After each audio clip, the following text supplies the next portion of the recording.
तुला राग असह्य होतो ना, आणि इतका अनावर होतो की समोरच्याला काय करू आणि काय नको असं वाटतं, आणि मग तू सरळ कुठलाही विचार न करता बोलत सुटतोस. हो ना? पण हा राग म्हणजे तू स्वतःच स्वतःभोवती लावलेली आग आहे, हे तुला ठाऊक आहे का? अरे याने समोरच्याचं नुकसान होत नाही, तर सर्वस्वी तुझं नुकसान होतं. त्यामुळे आता ह्या भडाग्नीवर नियंत्रण कसं प्राप्त करायचं ते सांगू. शांतपणे.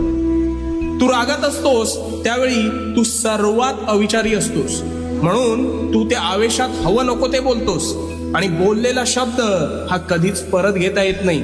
त्यामुळे तू समोरच्याच्या मनाचा विचार न करता बेफाम शब्दांनी वार करतोस, आणि त्याला तर ते लागतंच, पण त्याचा त्रास हा तुला जास्त होतो. मग जेव्हा तू शांत होतोस तेव्हा तुला वाटतं आपण फार बोलून गेलो का? हो,